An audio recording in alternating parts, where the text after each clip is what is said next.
right. Do you want this?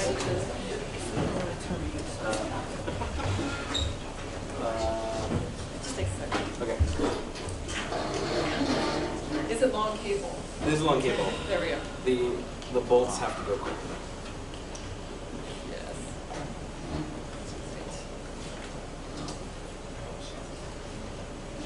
Ladies and gentlemen, Civic Chisnell. Baptized. Yay! Hi. This is so awesome. Thank you for staying. I want to start with the story of one voter from among the nearly 1,000 that my team at the Center for Civic Design has learned from over the last, let's say, 15 years. This is Bill. When I met him, he struck me as somebody who'd been through kind of a lot of stuff. It was impossible, actually, to tell how old he was. In my head, I was thinking that he was around 70. He walked with a limp, and his right arm swung differently from his left. But he had on a snappy brown leather blazer, and he wore a big, toothy smile when he came in. He was really cheerful, and he was kind of flirty. We met in the fall of 2013, and we were in a library, a public library in Berkeley, California. We met because Bill was in a study that my team was doing about information about voting and elections, published by California counties. I'd asked Bill what questions he had about the upcoming primary election. There was a primary in a couple of weeks from when we were there. He said that he didn't even know where to start. He actually never voted. He said, "I've been incarcerated, ma'am." I said, "Well, okay. I'm trying to be cool. You know there's an election coming up, right?" He says, "Yes, ma'am." So I said, "Let's have a look at the booklet that I brought." And I gave him instructions for how I wanted him to mark it up. And I asked him if he had any questions and if he was ready to start. He says, "Yes, ma'am. I'm ready, but I have a lot of trouble reading. I'm only just learning." In fact, the reason that he was at the library was because he was in an adult reading program. I said, "That's fine. We've got plenty of time. We can spend it together going through the booklet or talking about other things." But he got started. And one of the first things that he encountered was, and that he really liked, was the Voter Bill of Rights. This was a revelation to him, especially the part that said that he could vote even though he'd been in prison. "Ma'am, is this document real?" He says. "Is it true that I can vote even though I've been incarcerated?" I said, "Yes." He wanted to know if I'd made it up for the purposes of the test. I was like, "No, this is a real thing." He says, "Well, how do I get to do that?" I said, "You just register. You can do it online today if you want to," as soon as we were finished up. He was amazed, he was energized, and he was really ready to go. He was super empowered to go through the rest of the booklet. We had a fantastic session. He struggled through most of the 24-page booklet and gave us incredibly valuable feedback. He was not lying, it did take him a long time. And when Bill finished and I'd asked my question, he wanted to know how to register to vote. I was working with a partner from the League of Women Voters, and she said, "Come on over here and I'll help you." She had already pulled up the online voter registration page on the state's website on her computer, and in 2 minutes, on the free Wi-Fi from the library, Bill was registered to vote. He practically floated out of the room. He shook hands with everybody on his way out. I learned later, because we collect the demographics after the session is over, that Bill was actually 56 years old, and he'd spent 40 years in prison. But now, he could vote. So this is why I do this work, for people like Bill. So, we got him registered to vote. What happens after that? What's his experience likely to be like as he takes the next steps to cast a ballot? Well, to understand the experience Bill might have, the team had to start with a question. And our first really big questions helped us find the beginning of what we now think of as the voter journey. We wanted to learn, how do people think about elections? What questions do they actually have about elections? But we also wanted to look at how election administrators thought about elections. So we actually looked at the second question first. So we did this in 2 phases. First, we went out and looked at about 145 different county and town election websites. We sampled them based on population density, race and ethnicity density, things like that, and cross-matched them and ended up with 145 different sites that we looked at. And all we did was we cataloged the words that were used in the headings, links, and graphics, and where they were on the page, top left, in the center, in the left or right rail, or in the footer. This gave us some indication about how election officials were thinking about the priority of these particular items. Next, we conducted usability tests. We asked people to, through remote moderated usability test sessions, tell us what their big questions were about the upcoming election, and then go try to find the answers on their local government websites. Pretty simple, straightforward protocol. So through this study, we learned some really interesting stuff. This is how election officials think about the process of voting in an election. This is what they think voters go through. It's basically a chronological process that they see from their point of view based on the deadlines that they have.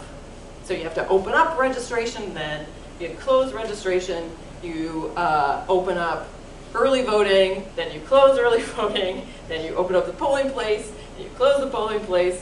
You have to make sure that people have what they need to know what's going to be on the ballot. Some counties don't do a very good job of this. If you're in a voter ID state, you have to give information about those kinds of things. This is what we call the institutional process. And as I say, it is basically chronological. But when we started talking to voters, we heard something different. We asked them what questions they had about the upcoming election, and this is what we heard. They wanted to know what's on the ballot. That was the very first step. And if you look at the chronological process, we'll get more chances to do this. It's pretty far down. It's about step 8 in a 10-step process. And so finding this out was a really big deal. It rocked the world of election administration. That's supposed to be funny. When we went out talking about the questions that voters have about have and how they are and are not being answered by the websites that local government creates, the people who put those sites up were really surprised. Like, it had never occurred to them that regular people come at elections from a completely different angle from how they do. But now they knew why they were experiencing some of the kind of pain that they had endured in supporting voters, answering their questions. But it turns out that this is not exclusive to websites. As we tested voter information guides and education and lots of different channels, we heard the same thing. Voters start out with asking, what's important enough in this election for me to invest in taking part? And the clicker stopped working. Okay. This is important in the United States because elections are very different from what they are like in other parts of the world. I want to show you a couple of examples. Just to contrast, this is the Brexit ballot. There is one question. There are 2 possible answers. This is the Catalonia referendum about whether to stay in Spain or whether to leave. This is a ballot from the UK election last June. You're selecting a party. That's it. And there are only so many parties to choose from. In Sweden, in the election that's coming up in September, you will choose a party on a yellow slip of paper for the parliamentary election, a party from the blue slots for the local elections, or you can pick from candidates on the white ones. And you just pick the piece of paper and you go put it in a box. Like, it is really that simple. Now, let's have a look at the way things work in the US. The world, this is an example from 2016. The world, of course, was aware that there was a presidential election.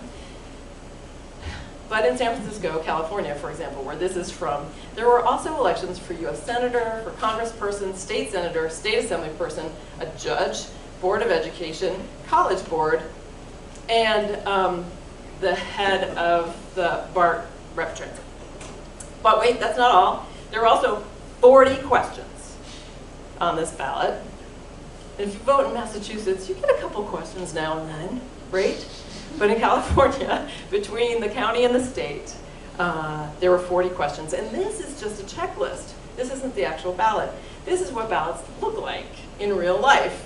This is a typical ballot design for a system where you fill in a bubble or a box, and then you push paper through a scanner to tally the votes.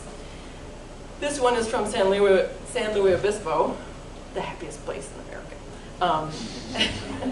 It's relatively short, but each paper can be up to about 22 inches long, and they're printed on both sides.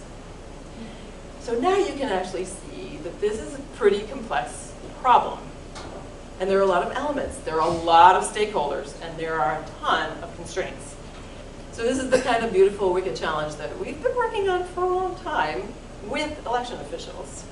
But when you take all of that together, voters' needs and their contexts and what their questions are, how they try to answer them, what their challenges are, and what they are willing to invest of their own time and energy to get those answers, how hard could it be to fix it? No big deal. So learning that voters are ballot-centric, and that for most people, all of their decisions about whether and how to take part, well, that was a big finding for us. So we started to map this out. Here's what that looks like. So across the top is the institutional process, the one that we all think that we go through, that local election officials are confident that we go through. But below, I'm going to show you the actual voter's path. So, like I said, across all of our research, the most common question people start out with is, what's on the ballot? So they're way down there. Next, they want to know, okay, so there is something that I am interested in, that I can invest in for this election. What are my options for taking part? So, for a privileged voter, he gets a voter guide mailed to him, and it has a ballot in it that he can mark and send in. This is not a fake ballot, this is a real ballot, and the guide has all the information that he needs. So he can mail it in, or he can drop it off at a drop box, or he can show up on election day and turn it in. But he actually loves the idea of voting in the polling place, and he's been voting in the same polling place for decades. It's close to his house, it's easy to find. He basically zooms through steps 2 and 3. So, the next question people have is, how do I mark the ballot? But he's had the same voting system, for better or worse, for a really long time, about 15 years. And he's an avid voter, so he feels confident that he knows who's in office now and how to mark his ballot. His voter guide reminded him, had a little diagram about what to do and how to do it. He lives in a place that does not require voter ID, so there's a hurdle averted. He knows who his representatives are. This is rare, I'm just going to say that. So he doesn't have to do any homework about who's in office and what they've done or not done for him. It's typically about here that voters start to wonder, what's my voter registration status?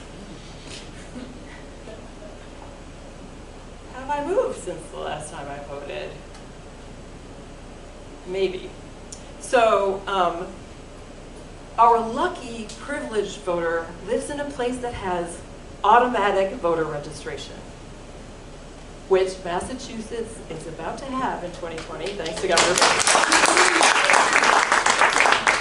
So he didn't have to do a thing about registration. At step 5, because he got his ballot in the mail and his voter guide, he's already marked his mail ballot or made himself a checklist and from the voter guide, and he's ready to go when he gets to the polling place. And so that's a quick transaction. He's just basically saying hi to his neighbors. And boom, he's done. He gets to step 6, where he can go home or check his phone for the results. Super simple. and he can track his ballot. This is about as frictionless as it gets in this country. But this is not the experience that most voters have. In fact, most voters in the US experience voting as a test, both in terms of what they need to know about what the issues are, and about who's running and what the issues are, and just to get through the gauntlet to get a ballot in their hands. So some of those steps are actually really well intentioned, right? We only want people who are legal and eligible to be casting a ballot. This is good and important. Giving lots of options for taking part feels like a really great thing, right? In fact, we call it convenience voting. The more options we give you, the idea is that the more convenient it can be for you. But what I'm about to show you is closer to how many people experience voting in the US. Now, if you're a designer in a large organization, inside or outside government, you may recognize bits of this process in your own service design, even if you didn't do it yourself. Here's the path. Again, we start with the institutional path at the top, the chronological process. Now, our burdened voter starts in the same place as the privileged voter. They both have the same first question. What's on the ballot? What do I care about enough to take part? But our burdened voter doesn't get a voter guide. A voter guide would be in plain language, and it would include all the information about everything that's on the ballot, the candidates and the questions, along with actually how to carry out the franchise. That is, how to get a ballot, how to mark it, because it turns out that this is a deep, dark mystery to a lot of people. And only about 9% of the 5,000 voting jurisdictions in the United States actually send information out to voters ahead of elections. So, finding trustworthy information that doesn't come to you, that is online somewhere, this is a big challenge. Next, deciding how to take part. Same question, right? What are my options for taking part? This is tough because there's no good information coming to him, and by the time he finds out, early voting is over. Now, this guy moves a lot. He just moved to this town that he lives in now, and he's never voted he's never voted at the polling place that's new for him. It's not close to where he works. It is obviously close to where he lives. This is how we do this customarily. But he doesn't know the neighborhood very well. He lives in a place where he needs voter ID, which he has, which is awesome. But what a process. The artifact was free, but getting it was not. Spending time waiting at the DMV was not free. Transit was not free. Taking time off work was not free. In fact, if you live in a place like Texas, where the only place to get these IDs is on average 25 miles away from you, there's a pretty big cost to getting this. You have to really want to do it. So note that here we are again at step 5, place where election officials think you should have started out. Our voter had registered to vote recently, but when he moved house, he's now in a new county. So he has to update his voter registration. No automatic voter registration. In fact, quite the opposite.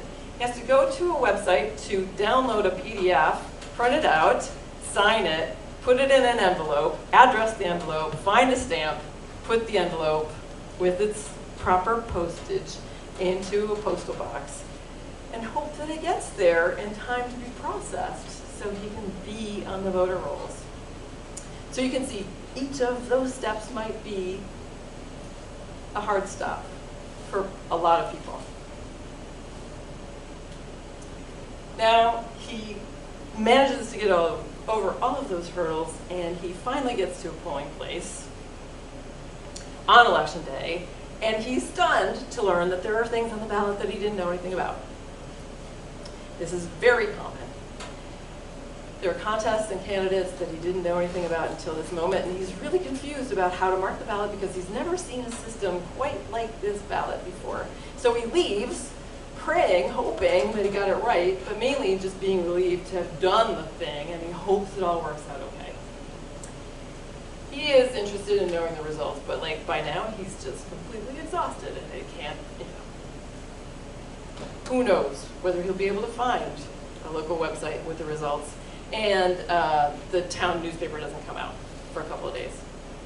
So we have to ask the question, in the spirit of making some things easy, are we actually making other things hard? Take the example of early voting, right? This seems like a really great idea, but this introduces a whole bunch more questions that people have to get answered and a lot of decisions to make. So, what we think is happening here is that there are just behavioral economics playing out at every one of these steps. Do I stay in or do I drop out? Is it too much energy to stay in, or can I manage to keep it together? Because every new step doesn't erase the old step. The frustration is cumulative. So when you look at all of that stuff, plus all of the social media buzz and the TV news buzz about what's happening in a presidential election, all of the stuff in the information ecosystem, well, the whole thing can be pretty overwhelming. So that's the context. And now we get to this thing where we talk about voters being apathetic. There's this notion that people who don't vote don't care, that they are apathetic. But a thing that we have come to theorize is that there might not be such a thing as voter apathy. We believe that Americans really do care a lot about voting, almost all of them. But for some, it's just way harder. And for some, the trade-offs at each step mean dealing with the problems in the now at the expense of weighing an unknowable future. So we never actually asked the question, you know, are there people who don't care about voting? We asked, what are the obstacles that people face in casting a vote the way they intend? And what we learned is that people try really, really, really hard to vote, and they feel shame when they don't. And in fact, people lie about voting. So first, we had this big question: what questions do voters have about elections? But you know, if you do research, finding answers to questions leads to more questions, and as you peel away the relatively easy problems, you reveal subtler issues and harder problems and deeper complexities. And so we did. We asked all these questions and a couple more, and we came to some major insights along the way. And I think they apply to lots of different complex situations, not just voting in elections. First, people want to know what's actually happening in an election and how it will affect their lives or the lives of people that they're close to. They want to know whether this activity is worth investing in. People want to vote, but if they can't relate to what the outcomes are going to be, they're going to not show up or put the combination together. Now you're talking about some pretty big challenges. One of the things that we learned when we got to this stat was that if we only tested with people with low literacy and low English proficiency, we learned everything that we needed to learn. And working with them is stupendously marvelous. Like, this was a big revelation for me, even though I have been doing this kind of work for a long time. Voters are frustrated in their attempts to separate the signal from the noise. And this is only going to get worse, especially as there's a lot of tin hat scariness about security. If users can't tell what's important and understand the messages that they're getting, they're just going to opt out. And that's exactly what the Russians want. So we have to work really hard to make information that is usable and useful and accessible and clear and plain and relatable. So taken together, all those things tell quite a story. So all along the way, as we heard all of these stories from voters, we heard how just hard it is to vote in this country. There are dozens of hurdles. One of the things that we've learned is that there's still a lot that we don't know. This is just a small list. There's another 3 or 4 sets that aren't even on here. So we have a research agenda for the next 10 years at least. I'm going to tie this up with a couple of conclusions. People want to know whether the activity is worth their investment of time and energy. This is true for voting, but it's not just for voting. It's for all of the things that we are asking them to do. They worry that they don't know enough to make a good decision. Burden adds up across the experience, and it's difficult to connect sort of high-level promises to real life. Now, if you want to change how elections work for people, here are some steps that you can take. First, register to vote. Check your voter registration. Do it right now. We're inside 90 days before the next federal election, so you cannot be purged from the voter list from this point until the election day. So if you find that you are not on the list, you have some time to get on it. Help somebody else register to vote.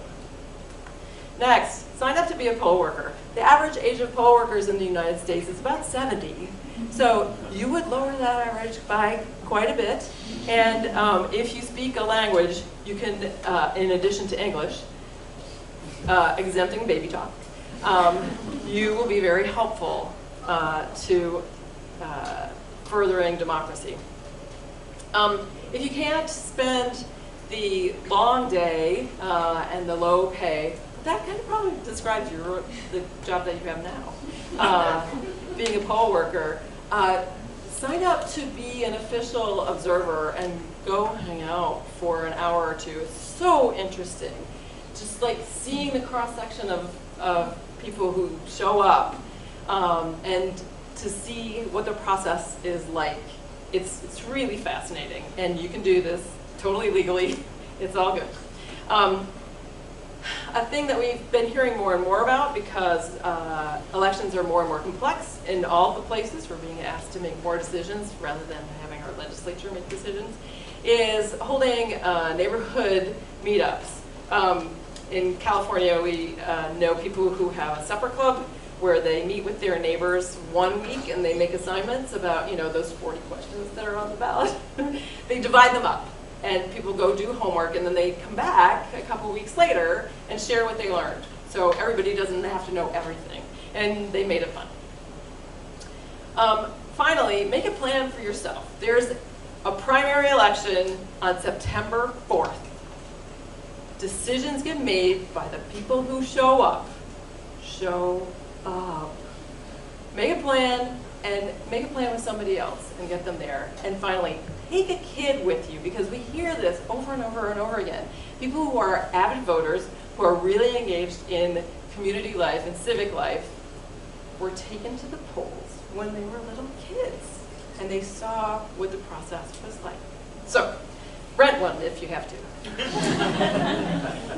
Finally, the Center for Civic Design has 2 positions open for a civic design researcher. We're looking for people who have government experience, can wrangle government stakeholders into talking to each other, and who are about building the relationships. But if you have a job that you're happy with already and you don't want to apply for hours, we have a list that we call the irregulars, and these are volunteers, sort of like brigades, that we call on when we have hyperlocal stuff that is happening and we need a flash of help. Finally, if you want to change how the system works, how government works, how the company you work for works, be present. Like I said, decisions are made by the people who show up. So find the truth, tell the truth. Thank you.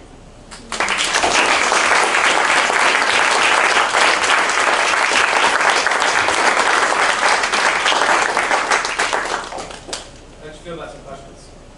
I would be delighted to take some questions. Delighted. I bet the first question is, are we ever going to vote on the internet? Anybody want to hear the answer to that question? Yes. Yes. Okay, so as long as we have the internet that we have now, we are not going to vote on the internet. That's the short answer to that question. It is not a safe and secure place, as has been demonstrated any number of ways. But the near future of voting is kind of shiny and cool, actually. The County of Los Angeles, the biggest voting jurisdiction in the United States with 5 million voters, I think they're up to, has been working for the last 5 or 6 years on building a brand new voting system from the ground up. No regular, old school voting system vendors need apply. And they've done it in a way that we all would have done it. Lots of human-centered design. It's really beautiful. So this is how it works. You'll be able to download an app from the county website onto your own device. It will have your personal ballot in it, all the contests that fit for your district. You can mark your choices there as practice. When you are finished, you can press a button and it will give you a QR code or a super hyper encrypted version of a QR code that you can then take to a vote center, not a precinct-based polling place. You can vote anywhere in the county. If this is ever implemented in Massachusetts, it will probably be anywhere in the state. You take your device, you scan the QR code.